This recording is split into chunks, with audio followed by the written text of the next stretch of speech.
our course, our topic, our subject, and just to remind you of the most important points I shed light on last time.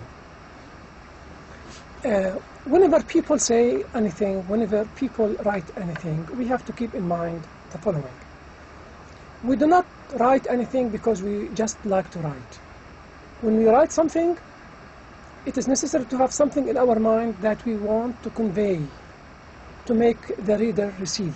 In other words, it's a matter of creating your own identity, the identity that you like people to recognize about you, to say that that writer is so and so. In other words, what you like to appear could be seen through what you write. So you write in a way that will help others see you the way you like.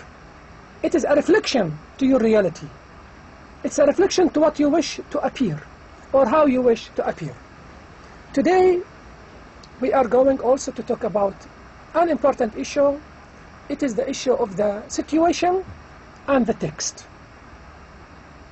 If we want to write something, if we write something in a given time and place, the situation and the context are very much important to the way we think, to how we write.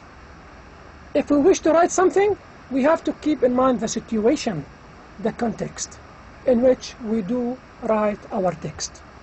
We cannot write anything, we cannot even say anything without having into consideration the context around you, the situation around you, the situation you are in. You couldn't ignore. So, what you write must consider the context, the situation in which you do write. But other people say that even the context and the situation you were in when you wrote that text could be seen through the text. In other words, the text you write can say something about the situation you were in when you wrote that text, and the situation itself, to a great extent, determines the way you write.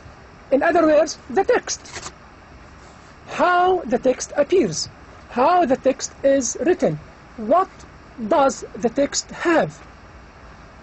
This indeed creates the dilemma of what?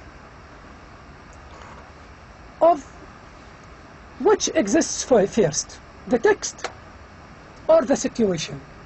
In other words, does the text determine the situation or the situation determine the text? Which exists first? Okay, so I can say that language has a magical property. In other words, when we speak or write, we craft what we have to say to fit the situation. So what we write or what we say must fit the situation. The situation could not be ignored. It is to be considered.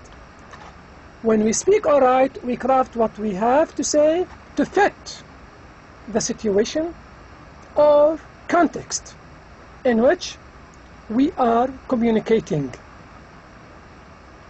But at the same time, how we speak or write creates that very situation or context. It seems then that we fit our language to a situation or context that our knowledge or our language, in turn helped to create in the first place. In other words, it helped to create that situation in the first place. In other words, the situation where you write your text in determines to a great extent the nature of your text.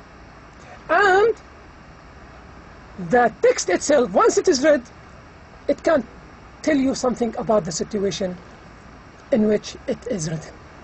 In other words, if I am in a room and I want to say something, how I say that thing and what I might say is determined to a great extent by the people who are with me in that room. If in that room I have just colleagues that I do not have a friendship with, let me say a formal relation, the situation of the room itself, the people in the room itself will determine the way I will use to speak. Now, if you know how I do speak, you can guess something about the situation. And at the same time, if the people in the room change, in other words, my colleague leave the room and other people who are very much close to me, say my brothers, then the situation of the room has changed. And as such, and as a result, the way I speak will not be the same as the way I have adopted when I spoke to some of my colleagues where a formal relation is between us. So, in the same room, when the people change, other people came with whom I have intimate relation, my brothers, for example, the way I speak will differ. This is applicable to what we write. Whether the situation is very limited to a room, or even a university, or a city, all of these things are to be considered once I write something. I couldn't ignore the society, in other words. Now, suppose in the future somebody comes and reads the text I wrote. It is very much possible that I can imagine the situation where that text was written in through the text and the style of writing I adopted and I used. Even if you do not see me and you are behind the wall of the room, you can guess with whom I am through knowing the way I adopt to speak. If you feel that I'm speaking formally, you will know that I am in a formal meeting or with people with whom I do not have an intimate, let me say, relation. But if you hear me laughing, speaking randomly, without giving attention, without being conservative in my speech, you can guess that I am with people with whom I can be more relaxed, with people who I do not think that they are going to criticize me. So, the situation and the context determine to a great extent the nature of the text. If the text itself is read in the future, you can imagine something about the situation and about the context where that text is written. So, the text itself can recreate the situation in which it was written. And the situation itself determines the text which is written. So,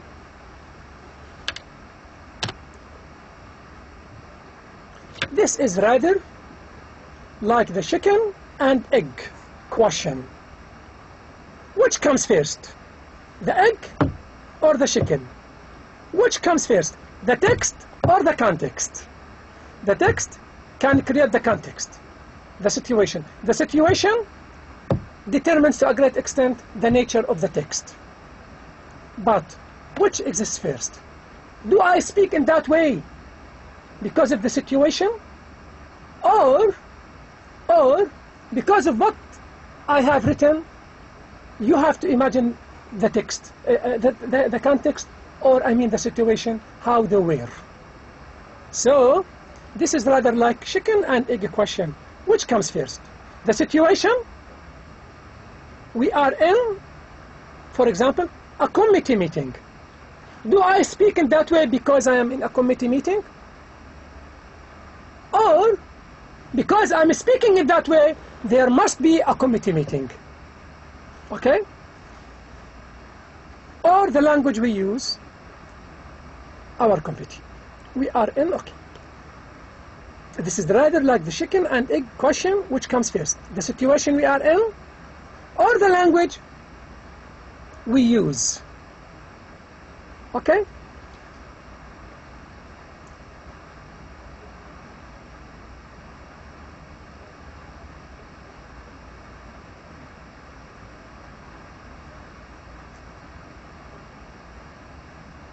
Is this a committee meeting?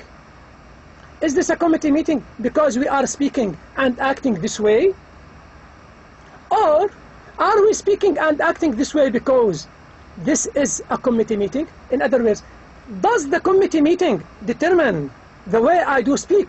Or because I do speak in that way, I have to say that there is a committee meeting? After all, if we didn't speak and act in certain ways, committees do not exist. But then, if institutions, committees, and committee meetings didn't already exist, speaking and acting this way would be nonsense. In other words, because we speak in that way, because we do talk about decisions, about making decisions, about developing a given institution, for example, the nature of the talk, make it a committee meeting. But why we do speak in this way? Because it is a committee meeting. Unless we have a committee meeting, we wouldn't speak in that way. But if we do not speak in that way, we couldn't say that we are in a committee meeting. We are in a committee meeting because we are acting in a way which makes us feel that we are members in a committee in order, for example, to develop a given company or to make a given decision. After all, okay.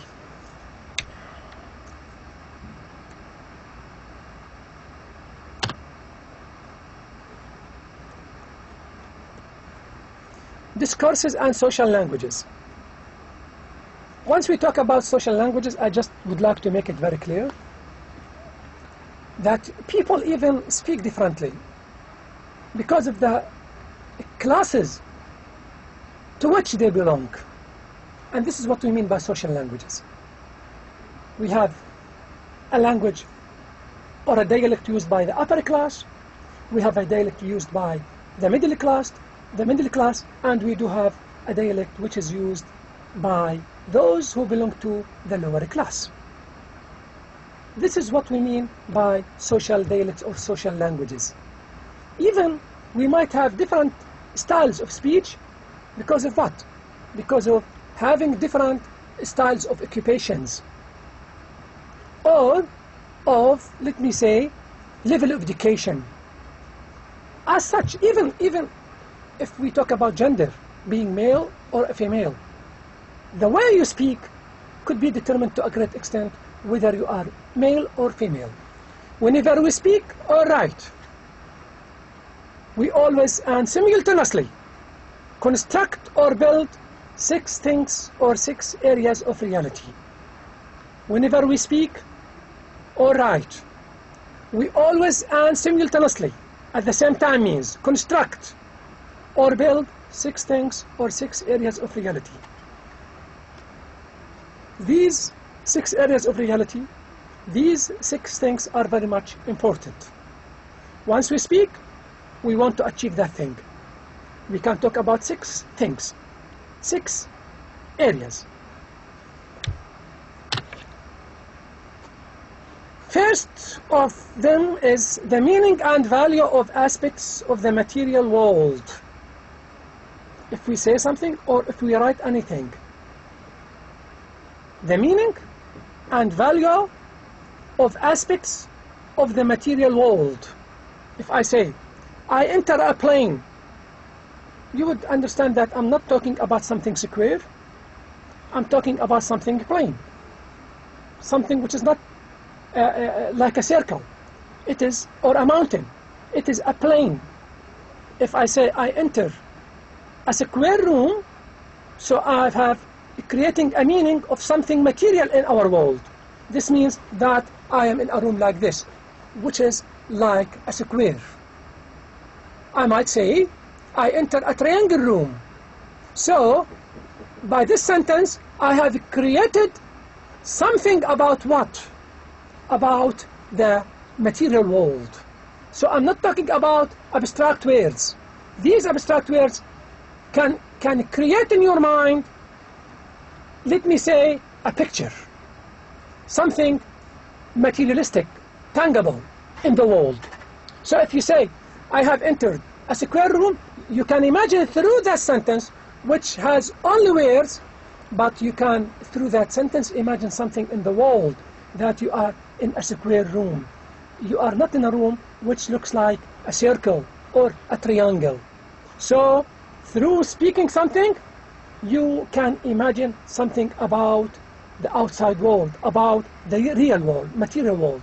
If I say, I sit under the tree, you can imagine a tree and somebody is sitting under it. So by a sentence, I can create something in your mind about the world, the material world, the real world. But this is expressed by what we say or by what we write.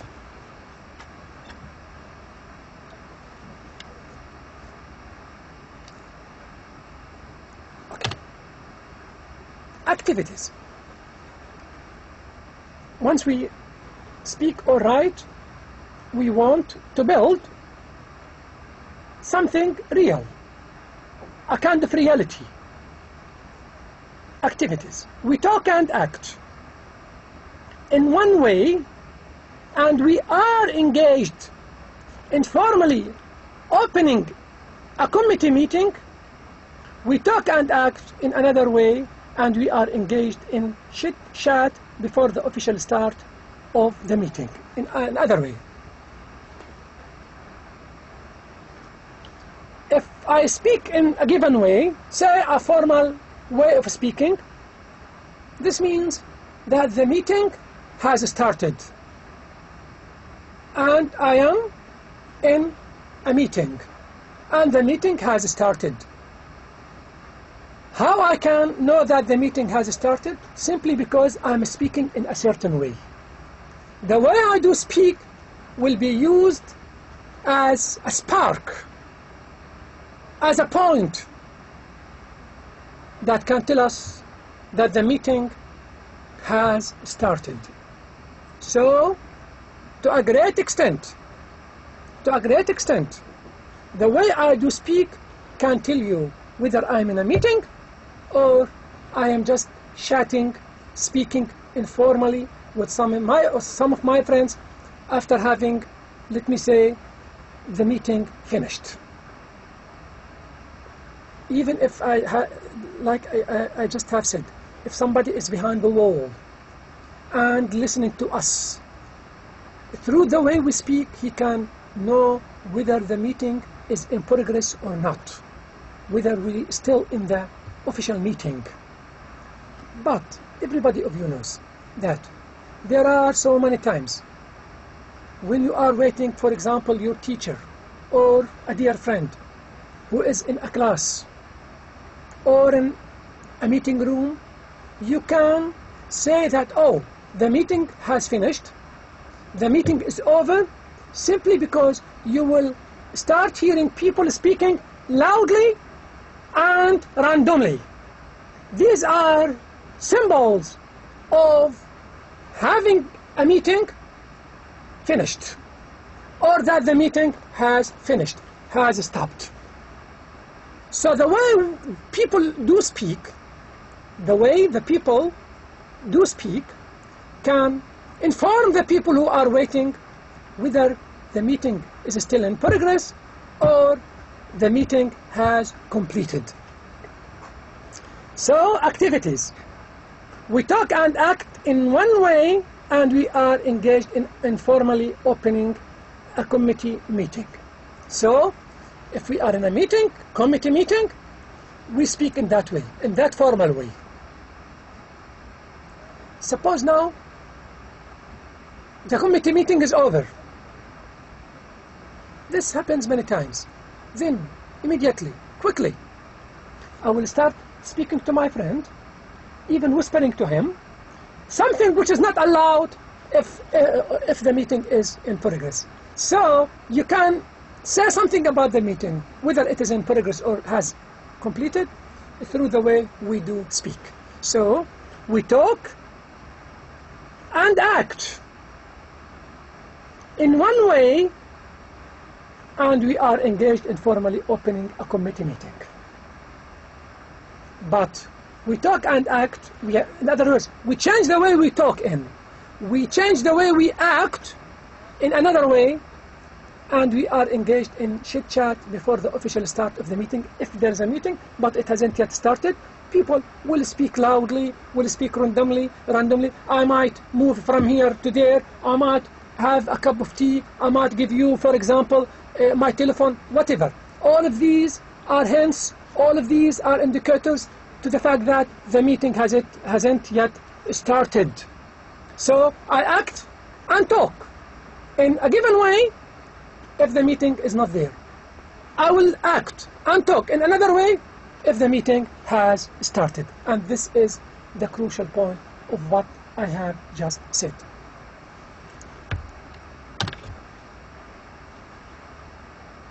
Identities and relationships. Before even talking about this, I just would like to make it very clear that when we speak, that when we write, I mean, if you want to analyze a discourse, all of these factors, all of these points are to be considered, to be kept in mind, to be considered. If I want to write, if I want to speak, my own identity is very much important. And what I mean by my own identity is how I like people to perceive me, how I like people to see me. But before I do forget, what I say is very much important for the exam, but the points written in here, and that will be given to you, of course, in the data show are very much important. They are very much important, and the exam will depend on what I write in the data show and what I say. Keep this in mind, please. Again, my own identity, the identity that I like to show to people, how I like people to see me, determines to a great extent the way I do write, the way I do speak. So, identities and relationships. I talk and act in one way, one moment, and I'm speaking and acting as chair of the committee. The next moment, I speak and talk in a different way, and I'm speaking and acting as one peer, colleague speaking to another. What I mean by this point is the following. Suppose now I'm in a committee meeting, and I'm the chairperson of that committee. I will speak with my colleagues in a very formal way. Seriously. No time to laugh. No time to talk even about something personal. As a chairperson, I have to adopt a given style of speech. In general, formal style. Even how I look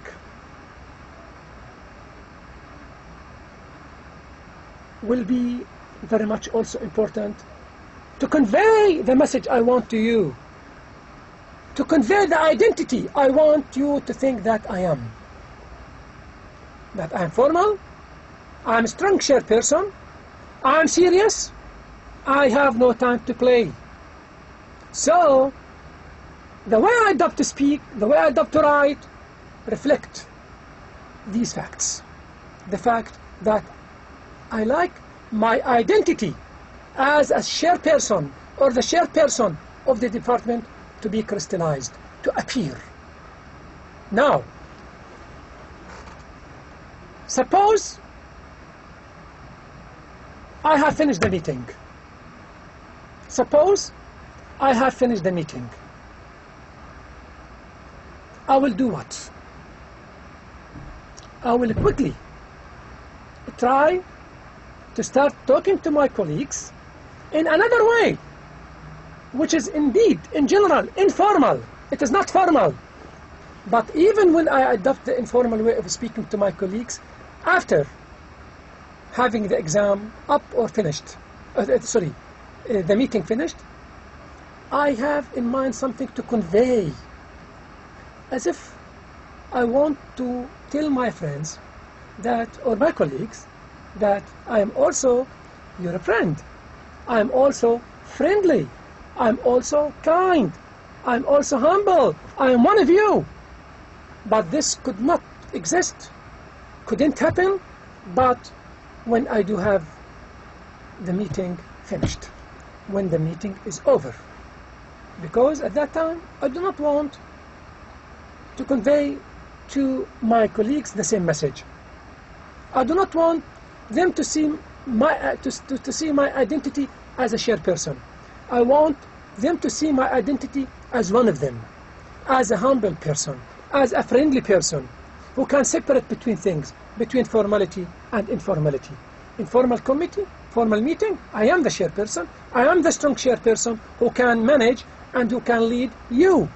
But at the same time, after the meeting, in the corridor, for example, I would talk to my colleagues in a very friendly way, also to convey a message that I am one of you, I am humble, I am not proud of myself.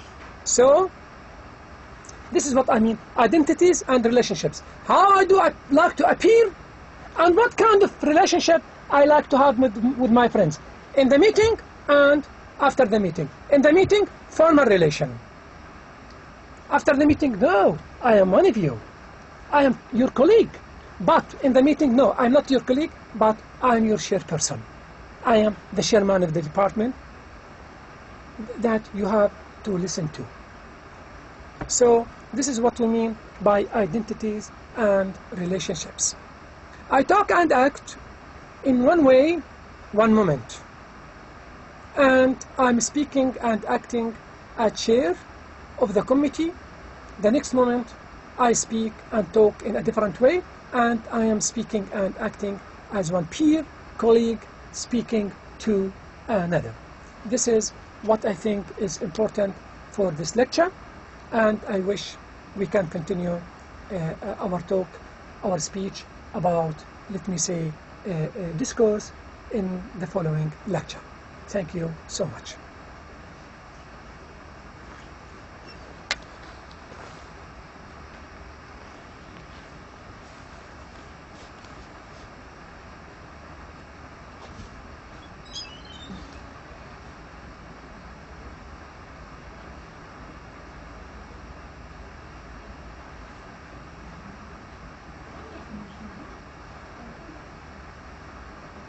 نجيبه بس ممكن نرجع